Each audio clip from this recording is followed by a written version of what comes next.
오늘의 주제는 테슬라 ESS 대박 터진다. 예. 그런데 진짜 게임 체인저는 이런 제목으로 좀 얘기를 나눠보고자 합니다. 제가 오래간만에 테슬라를 조금 칭찬하려고 합니다. 워낙 지금 제가 많이 후려치고 까고 이래가지고 뭐 테슬람들이 한두 명은 보는 것 같긴 한데 그분들 위해서 이제 조금 선물이 필요할 것 같아서 지금 제가 이때까지 얘기했던 게 거의 다 맞았죠. 그 처음에 테슬람들이 막 8% 전년 대비 8% 올랐다 해가지고 막 난리가 났잖아요. 근데 제가 그걸 정면 반박했었죠. 그래서 이건 중국의 최소 두 자릿수 마이너스 기록이 되고 있고 굉장히 위기다 지금. 그렇게 됐는데 제가 예측했던 것보다 훨씬 더 좀 위기 상태고, 그래서 이제 요번에 그 숫자 거의 정확하게 떴잖아요. 그때 이제 뭐 다 이제 멘붕 분위기로 가고 테슬라는 뭐 마이너스 5% 빠지고 뭐 이런 형태가 이제 되었고, 그 제가 말했던 게 사실은 맞았다. 그걸 좀 말씀을 드리고 싶고, 그래서 너무 그 테슬람들을 위한 그런 유튜브를 보면 안 돼요, 사실. 그래서 저 같은 이렇게 이름 없는 유튜버가 그 정확하게 지적해 주는 걸 좀 들을 필요가 있습니다. 그래서 그 제가 일단 그걸 맞췄고, 그리고 4680 이 배터리도 아직 양산이 잘 되고 있다는 그런 증거가 없어요. 확정이 없어요. 예. 그거를 제가 예전에 그 유튜브로도 했었지만, 확실한 그 기본 개념은 뭐냐면, 그러니까 이제 한국에서 이제 이 양극재 같은 거를 테슬라가 그걸 만들기 위해서 건식 공정이든 뭐 습식이든 간에 그걸 만들기 위해서 들고 가야 될 거 아니에요. 4680을 만들기 위해서. 근데 이제 그거를 아예 안 샀다는 거죠. 안 샀다는 말은 필요가 없다는 거고, 그리고 사이버 트럭이나 이런 들어가야 될 때 못 그걸 넣을 수가 없다는 겁니다. 예, 수요가 너무 없어가지고. 그렇게 해서 이제 굳이 건식이 수율이 어느 정도 나온지도 사실은 모르고, 막상 그 양극재를 이제 사지도 않고 그냥 기존에 있던 4680을 가지고 이제 땜빵식으로 다른 어떤 모델 뭐 3나 뭐 이런데 집어넣었던 거 아닌가, 이제 제 예측인데, 이제 거의 아마 맞게 돌아가지 않나 그런 건 좀 생각이 들고, 어쨌든 간에 테슬라가 가장 위기가 뭐냐면 지금 제가 가장 치명적으로 봤던 게 재고가 5만 대 이상 남았다는 게 진짜 그게 좀 크더라고요. 예. 와, 그 얼마나 안 팔렸으면 5만 대고 5만 대가 남았고, 그리고 그거를 최대한 밀어낸 거거든요. 그러니까 뭐 가격을 거의 후리쳐가지고 이렇게 밀어냈는데 5만 대가 남았다는 거예요. 그리고 계속 이렇게 줄어들고, 테슬라람들 이제 위안을 삼는 게 뭐 BYD를 이제 요번에 한번 이겼다, 1위 다시 찾았다 이렇게 하는데, 저는 좀 그렇게 안 보고, 그리고 이제 뉴스들도 이제 톤이 바뀌었죠. 그러니까 뭐 제가 말씀드렸죠. 샤오미 두 배 이상 팔리고 있다고 했죠. SU7이나 뭐 YU7 이런 게. 그래서 그런 것들이 테슬라의 그걸 이제 잡아먹고 있는 거거든요. 그게 하나의 증거인데, 그것도 제가 저번에 말씀을 드렸던 거 거의 그대로 지금 뉴스에서 이제 떠들고 있어요, 그거를. 그래서 우리가 굉장히 며칠이나 더 훨씬 더 빨리 이걸 캐치를 했다, 이런 걸 조금 자랑하고 싶었고 자, 그런데 이제 이런 암울한 상황에서 테슬라람들이 전부 다 지금 굉장히 낙담하고 있더라고요. 그런데 이제 조금 희망적인 메시지를 제가 좀 던져 드리려고 합니다. 제가 너무 후려친 거에 대한 미안함이 커서, 저도 테슬라를 너무 좀 얕잡아 본 것도 있어요. 왜냐면 규모도 꽤 크고, 그리고 이 에너지 분야는 조금 다른 문제더라고요. 그래서 의외로 되게 테슬라가 잘하고 있다, 이런 것 좀 알게 됐거든요. 그래서 이걸 좀 소개해 드리려고 하는데, 이번에 8.8 이것 때문에 지금 1분기에 8.8로 줄었잖아요. 15, 뭐 14 이렇게 가다가 8.8 기가와트 아워로 이렇게 돼버리니까 이제 멘붕이 오는 거죠. 차량 부진을 에너지 부문으로 계속 막 하고 있었던 걸 이제 테슬람들도 알잖아요. 그런데 그것마저 반토막이 나버리니까 이제 순간적으로 뭐지 이렇게 되는 거죠. 그래서 근데 왜 그렇게 반토막이 날 수밖에 없었는가를 조금 우리가 분석해 보려고 합니다. 이건 뭐 팩트는 아니에요. 저희가 완벽하게 맞출 수는 없잖아요. 그래서 예측을 하는 수밖에 없는데, 근데 이게 좀 이상한 거죠. 이렇게 반토막이 날 정도가 아니라는 거예요. 그래서 그 상황이. 그래서 조금 이상해서 좀 들여다봤었고, 그래서 사실은 테슬라에게 ESS 이거는 결론적으로 좀 희망은 많습니다. 예. 오히려 지금 자동차보다 조금 더 경쟁력이 있다. 이렇게 좀 느껴지는데, 자, 이 ESS 이게 뭐냐면 메가팩 이런 거잖아요. 그러니까 이게 뭐 가정용으로 들어가는 건 사실 의미가 없어요. 예, 가정용은 뭐 파워월이라 해가지고 뭐 그렇게 하는데 뭐 그거는 좀 굉장히 뭐 브랜드 파워를 유지하는 데 쓰는 거고, 저도 처음엔 그 ESS를 그런 걸로밖에 생각을 안 했거든요. 그런데 이거는 이제 지금 데이터 센터가 엄청나게 폭발하고 있으니까 그거를 이제 감당하기 위해서 아주 많은 그 전력 이제 저장 장치가 필요한 거예요. 그걸 계속 유동적으로 이제 공급하고 안전하게 보호하고 이런 게 필요한데, 그게 이제 테슬라에게는 아주 핵심적인 시장이 된 거죠. 비싸니까 일단. 그리고 그거를 이제 잘 굴리면 돈이 되니까 이게 테슬라에게 ESS 이거는 이제 13%나 되잖아요, 매출에. 이거 생각보다 큰 거거든요. 저도 처음에 무시했다가 이거 생각보다 큰데, 그리고 앞으로 계속 이거는 성장해 나갈 가능성이 높아요. 한 13, 4, 그다음 뭐 20%, 뭐 심지어 30%까지 매출을 차지하지 않을까 이런 생각도 좀 드는데, 자, 일단은 이건 나중에 해야 될 거고. 그래서 이 테슬라의 메가팩은 현재 굉장히 중요한 위치에 있고, 그리고 이제 실제 역할은 뭐냐, 이제 전력 수요 급등 시에 순간 대응을 해주는 겁니다. 그래서 재생에너지를 이제 출력하고 이제 흔들릴 때 이제 몇 시간 버퍼가 되고, 또 뭐 심야 충전도 할 수 있고, 그래 피크 방전 차익 실현하고 뭐, 그러니까 말 그대로 완충지대죠.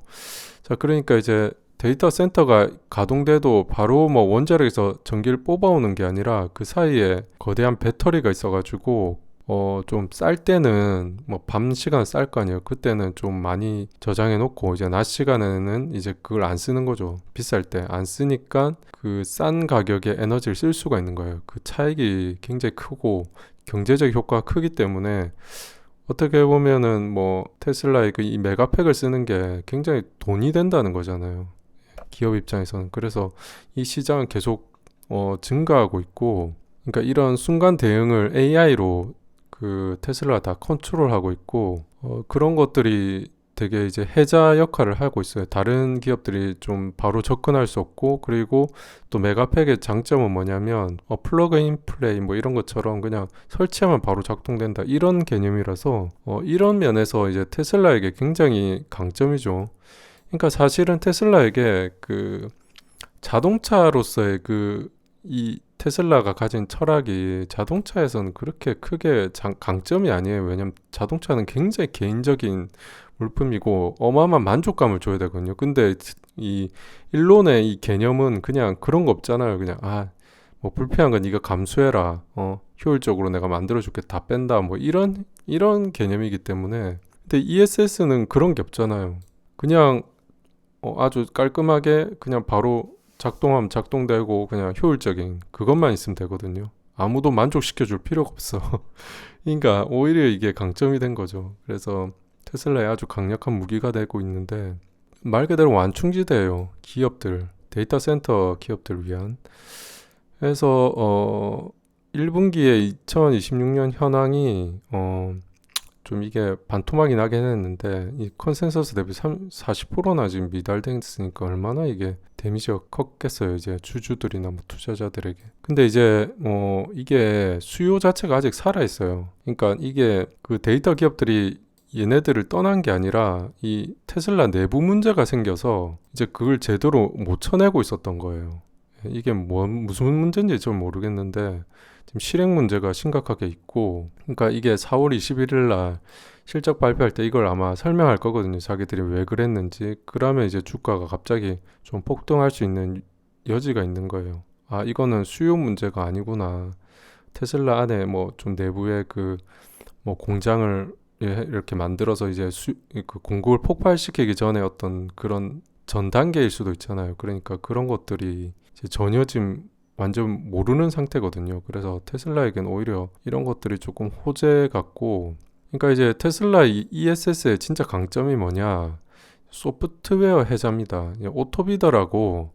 그러니까 이제 아까 말했죠. 낮 시간에는 뭐 굳이 전기를 끌어 쓸 필요 없고 밤에 이제 쌀 때 그냥 확 받아놨다가 이렇게 쓰는 거죠. 그래서 그런 버퍼 역할이 굉장히 커서 그 오토비더 이것도 뭐 구독한다더라고요. 구독료도 있고 그래서 소프트웨어 해자에다가 이게 핵심이죠. 어떻게 보면. 그래서 미국 내 내수 독점이고 글로벌에도 조금 이제 퍼지고 있잖아요. 그래서 기술보다 이제 규모의 경제와 운영 데이터 그러니까 또 막 그 운영하면서 데이터들이 막 쌓일 거 아니에요. 언제 이렇게 끌었으면 좋고 언제 이렇게 하면 가장 효율적이다. 이게 체계적으로 AI로 이런 경험을 가지고 있기 때문에 진입 장벽이 생각보다 있습니다. 그래서 새로운 기업들이 여기에 들어오기가 쉽진 않아요. 하지만 이게 또 한계점도 있어요.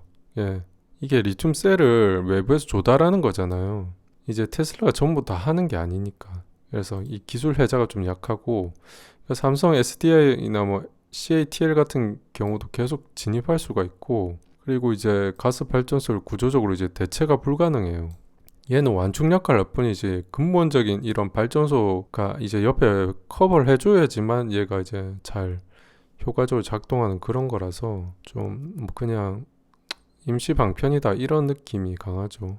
이 4시간짜리 버퍼로는 이제 며칠 연속 흐린 날을 이제 못 버티는 거예요. 이 데이터 센터에 이 전기 먹는 걸 그 양을 못 버팁니다. 4시간 이상은. 그래서 그런 이런 좀 효율을 위한 그리고 안전망이죠. 만약에 전기가 갑자기 탁 나갔을 때 얘가 지금 버텨주는 그런 형태이기 때문에 자 그래서 그런데 이제 이렇게 테슬라에게 아주 훌륭한 이 앞으로 계속해서 데이터 센터가 커지기 때문에 엄청난 이런 돈을 빨아들일 수 있는 이 메가팩인데 그런데 이제 이 메가팩에는 좀 문제가 있죠.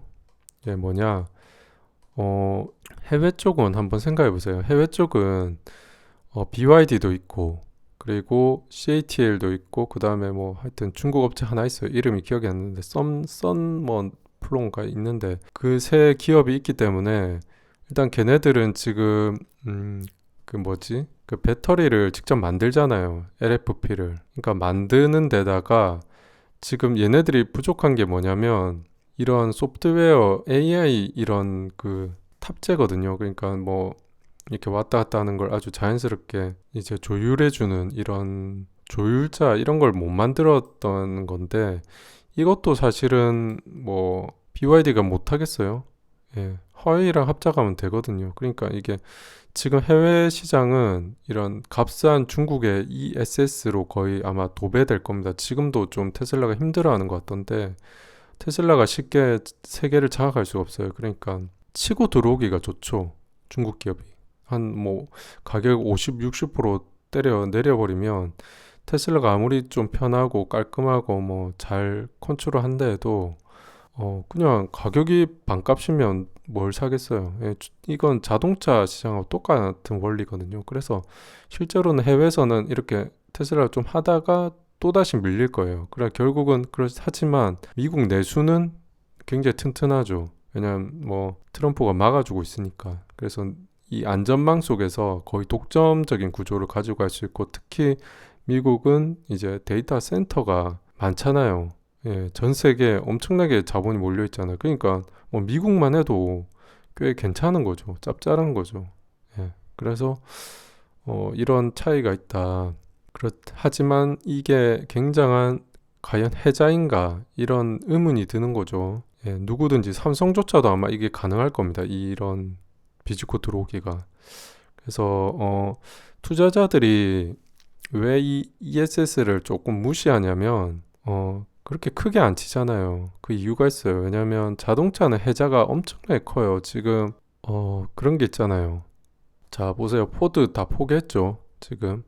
그러니까 전기차를 다 포기하고 있는 상황이에요. 내연기관들이 그만큼 어려워요. 몇 조씩 날아가고 이런 상황인데 테슬라는 그래도 잘 버티고 있잖아요. 그러니까 이게 쉬운 사업이 아닌 겁니다. 그러니까 리비안도 엄청난 해자를 가지고 있는 거예요. 이미 버틸 수 있다면, 생존할 수 있다면. 그래서 이 자동차가 그래서 더 중요하고 그래서 테슬라에게 더 많이 팔려야 되고 거기에 모든 신경이 집중이 돼 있는 거예요. 사실 ESS는 누가 비집고 들어도 이상하지 않을 그런 거거든요. 어떻게 보면 그런 구조를 좀 이해해 주실 필요가 있고 자, 그러면, 자, 여기서 제가 이걸 찾아보다 굉장한 걸 발견했는데, 자, 그럼 이제 재생에너지로 좀 넘어갑시다. 재생에너지의 이제 근본 문제가 이제 간헐성이에요. 그래서 이 간헐성인데, 아까 여기 말했지만, 뭐, 테슬라의 메가팩의 한계가 얼마냐? 이제 4시간입니다. 4시간. 4시간. 그러니까 이게 어떻게 이해하시냐면, 제가 이거 저도 처음에 이게 이해가 안 됐는데, 자, 리튬 우리 배터리 쓰잖아요. 그럼 이게 안 쓰면 얼마나 갈까요? 엄청 오래 가잖아요. 뭐 몇 시간 가잖아요. 한 뭐 하루 이틀 3일도 가잖아요. 안 쓰면. 근데 쓰면은 이제 빨리 닳는데 이 4시간이란 기준이 뭐냐? 한 도시, 소도시 같은 게 이제 한 4시간을 버틸 수 있다는 그런 개념이에요. 이해가시죠? 그러니까 뭐 이 리튬이 언제까지 저장이 된 기간이 아니라 소도시가 이제 소모하는 그 시간을 다 전기를 빨아먹는 그 시간을 이제 4시간이라고 잡는 거예요. 기준점을. 그러니까 그게 한계인 거죠. 그리고 더 올라가면 갈수록 비싸요. 어마어마하게 비싸지기 때문에 메가팩도 한계가 있어요, 이게. 그런데 이제 미국에서는 새로운 게 나왔죠. 이제 폼 에너지라고. 이거는 어떤 배터리냐면 철과 공기로만 이제 배터리가 작동해요. 엄청나죠. 근데 대신에 얘는 50%가 이제 잘려 나가요. 그러니까 얘한테 에너지 그 전기를 100을 쏘아주면 다 저장하는 게 아니라 50%를 그냥 날려버려. 하지만 50%는 남아 있어요. 하지만 얘네들이 굉장히 싸고 효율적이기 때문에 또 어느 정도 무한 확장이 가능해서 심지어 100시간 가까이 넘게 한 4, 5일을 버티는 거예요. 4시간을 버틴 소도시가 한 4, 5일을 버틸 수 있는 거예요. 어마어마한 거죠. 예. 이 4일과 이 4시간은 이게 체감차가 어마어마합니다. 그러니까 어떻게 보면 가스 이런 발전소가 필요가 없어지는 그런 이제 방식이니까 어마어마하죠. 그래서 이 폼 에너지 이게 뭐냐? 자, 이렇게 철과 공기만으로 이렇게 배터리가 유지가 되는 게 엄청나게 큰 건데, 그러니까 자, 재생에너지의 이제 근본 문제가 이제 간헐성이에요, 간헐성. 그래서 뭐 아시다시피 뭐 태양광, 풍력이 아무리 싸줘도 이게 이 거대한 에너지를 저장하는 게 이제 일인데, 자, 그 리튬 이거 아무리 그 잘 저장해봤자 딱 4시간, 8시간이면 이제 소도시가 다 방전해버려요, 그거를. 그럼 이게 의미가 있나요? 또다시 그러면 또 저기서 가스 저 발전소에서 또다시 이제 계속 전원을 공급해줘야 되잖아요. 그냥 비상체제 정도밖에는 이제 작동이 안 된다는 거죠. 리튬은. 그래서 이게 뭐 태양이 셀 때도 있고 갑자기 흐릴 때도 있고 그러면 이제 바람이 또 셀 때가 있고 또 갑자기 바람이 없어질 때도 있고 이런 이 굉장히 복잡한 이 기상 상황을 이제 커버하려면 유일한 것은 아주 장기간 큰 문제 없이 뭐 좀 효율이 떨어지더라도 이 보관하는 게 결국 필요한데 그게 바로 아까 말했던 이제 철 그 공기로만 되는 폼 에너지라는 그런 기업이 만들어냈어요. 그래서 이게 재생에너지 전환의 완벽한 마지막 이제 벽인데 이 간헐성을 해결했다 이거죠.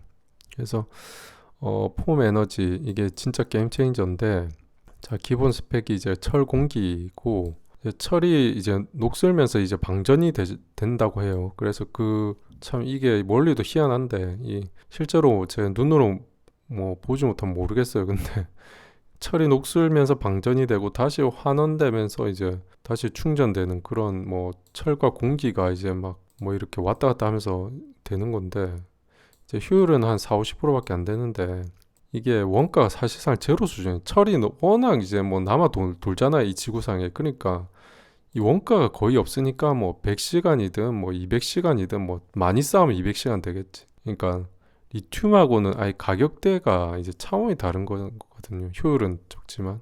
그러니까 이게 쉽게 말하자면 이 폼 에너지가 하드디스크고 하드디스크는 좀 효율도 안 좋고 느리고 막 가끔가다 고장나다 이러잖아요. 그런데 이제 장기 저장용으로는 굉장히 좋잖아요. 근데 대신에 SSD는 굉장히 빠릿빠릿해서 용량이 좀 작아도 괜찮잖아요. 비싸지만 작아서 거기 왔다 갔다 데이터가 빨리 하게끔 하잖아요. 그 차이거든요. 그래서 테슬라의 메가팩은 SSD고 그 다음에 이 폼 에너지는 하드디스크라고 보시면 돼요. 아주 쉽죠. 간단하죠.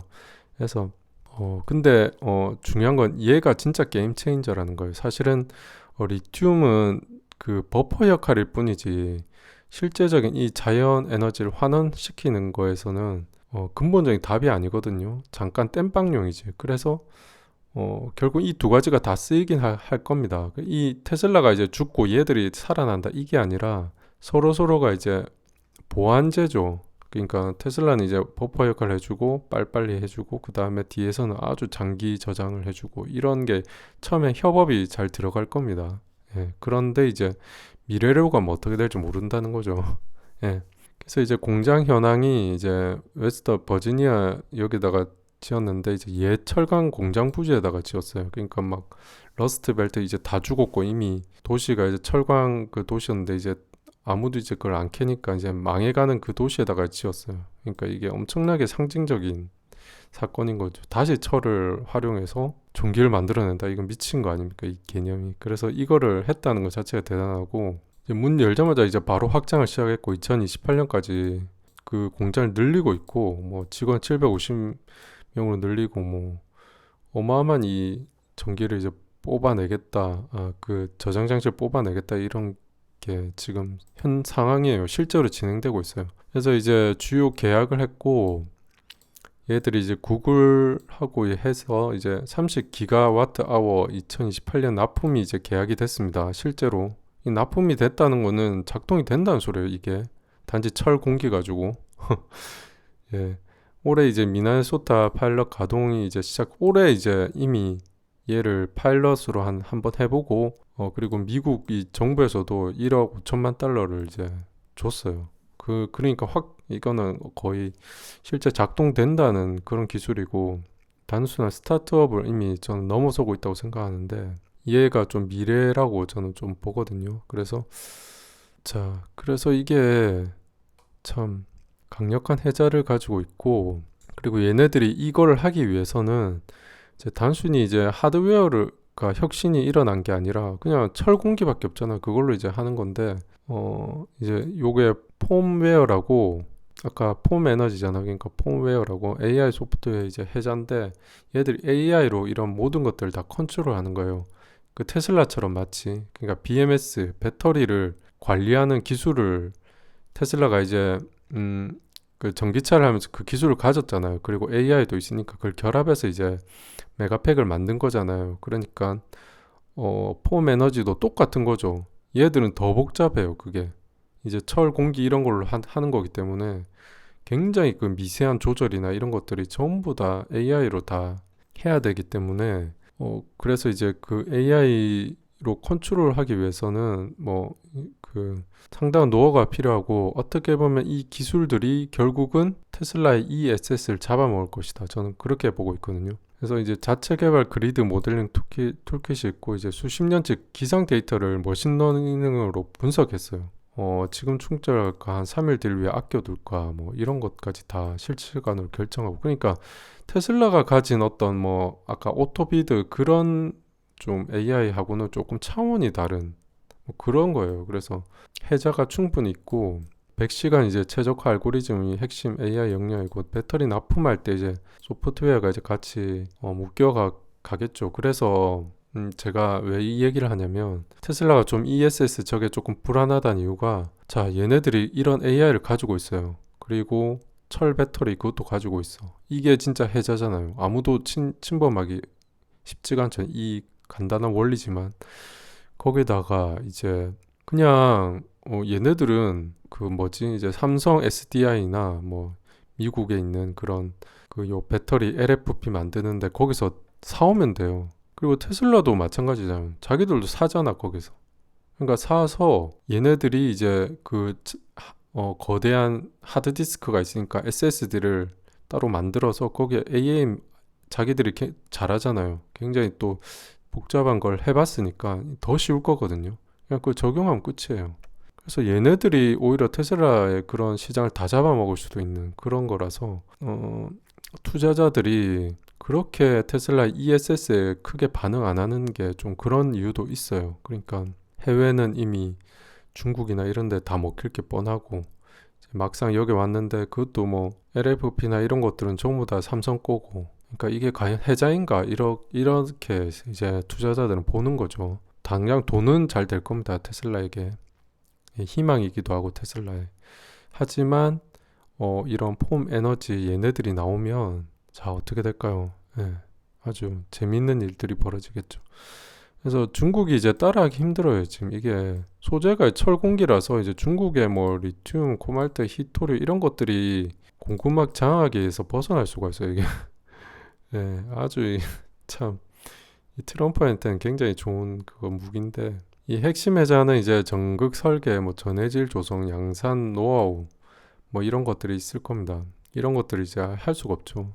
그래서 이제 중국이 쉽게 따라 못하는 그런 배터리고 그래서 이거 좀 간단하게 좀 비교를 해드리면은 메가팩하고 폼 에너지 이거는 자 리튬 외부 조달입니다. 테슬라 자체적으로 하는 게 굉장히 한계가 있죠. 뭐 건식을 한데도 양극재나 뭐 다른 재료들 어떻게 뭐 해야 되고 지금 테슬라 이걸 잘 하고 있는지도 모르겠고 자 그런데 이제 폼 에너지는 철 공기만 있으면 되고 그리고 저장 시간 4시간 100시간 용량 이 증설 비용이 이제 기하급수적으로 얘는 올라가는데 얘는 거의 없어요. 조금씩 올라가는 그런 구조고 자 이건 단기 버퍼 안 충지되고 장기 그리드 이제 백업이고 가스 발전소가 대체는 이제 불가능한데 얘는 가능해요. 그래서 어느 정도 4일 정도 버티니까 충분히 가능하고 그리고 뭐 진짜 뭐 급박할 때 원자력 발전소 같은 데서 이제 끌어오고 이런 형태가 좀 제일 좋죠. 오토비드 이것도 소프트웨어도 좀 이거 재현 가능하거든요. 이게 막 엄청난 해자다 저는 그렇게 안 봐요. 이건 누구나 할 수 있고 화웨이 정도도 충분히 따라 할 수 있는 거라 가지고 삼성도 아마 할 수 있을걸요 이거. 근데 이제 뭐 아직은 테슬라가 독보적이니까. 하지만 이 아까 말했던 폼웨어 그 AI 이거는 자기들 독자 개발이고 자기들 시스템에서 돌아가는 거라서 그래서 얘네들이 지금 작정하고 그 SSD랑 하드를 다 자기가 통합 관리하기 시작하면 이 메가팩은 설 자리가 없어요. 물론 지금 앞으로 뭐 몇 년간은 계속 얘가 잘 뭐 버텨줄 겁니다 테슬라에게. 그래서 그게 현실이고 폼 에너지는 이제 시작하는 단계고 그러니까 미래를 제가 얘기하는 거지 현실은 그냥 메가팩이 지금 압살하고 있는 상황인 거죠. 자, 그래 중국 경쟁에서도 이제 취약하지만 이제 얘들은 구조적으로 자유롭다.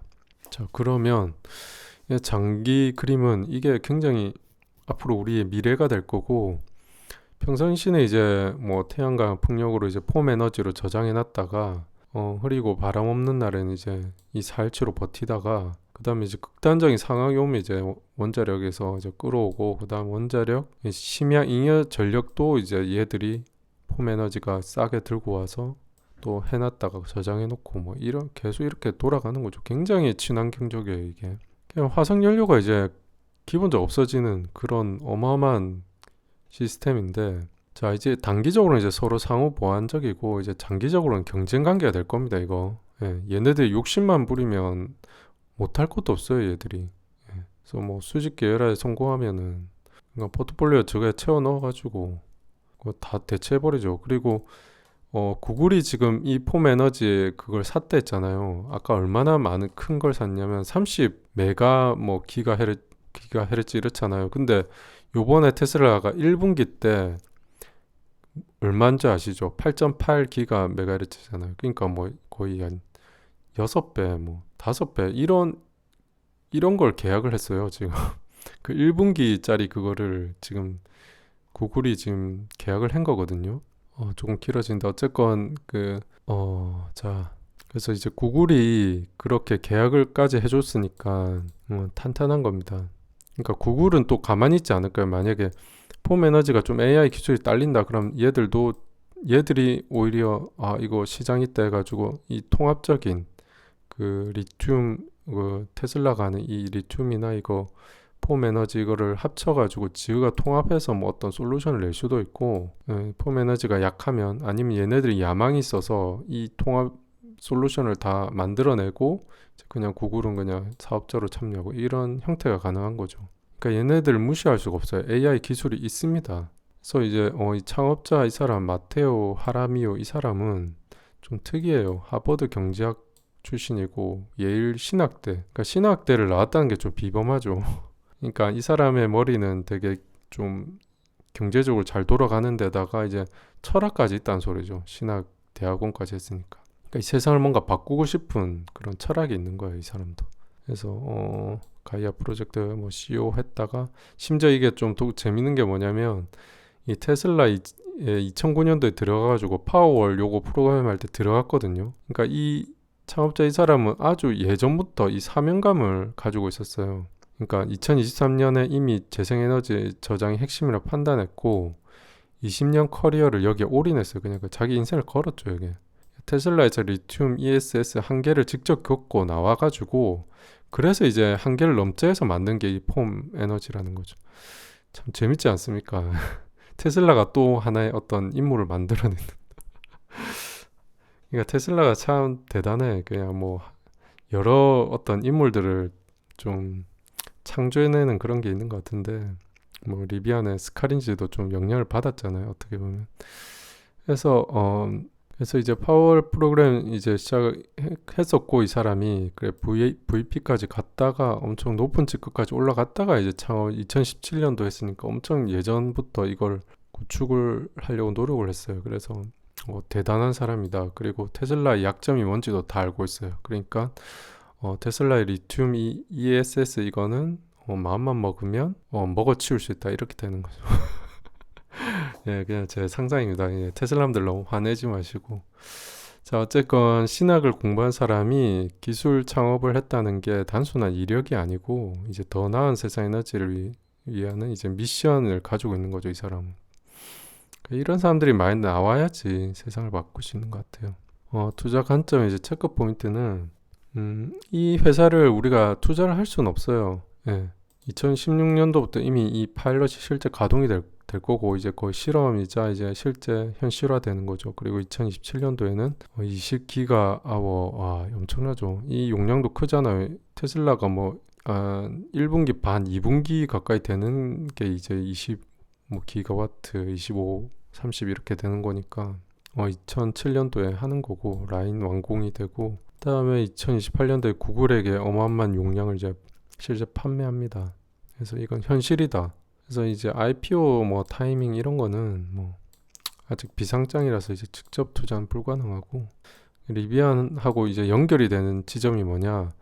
이게 만약에 성공을 한다, 폼 에너지가 이건 일대 혁신이 되는 거예요. 그래서 값싼 배터리가 무한정 깔리는 거라서 그것도 뭐 며칠 가는 형태로 그러면 이제 자연 에너지를 엄청나게 많이 저장을 할 수 있고 그러면 석유는 이제 갔잖아요. 지금 유가가 올라갔는데 이 전기는 엄청 싸지는 재생에너지 그리드가 이제 강화되고 그러면 이제 EA가 거의 뭐 싸지겠죠. 오히려 가격이 내려갈 수가 있어요. 전기 가격이 엄청나게 이제 사람들이 몰릴 겁니다. 싸니까 지금 조금씩 올라가고 있잖아요. 그런데 이런 기술 혁신의 한 방으로 다시 전기차 시대가 오는 거죠. 그래서 리비안 태제 간접 이제 리비안이 성공할 수 있는 발판이 마련되는 겁니다. 테슬라에게도 그렇겠지만 그래서 자 결론이 뭐냐 테슬라 ESS 대단하다 인정합니다. 근데 그게 이제 지금 당장의 희망이고 이제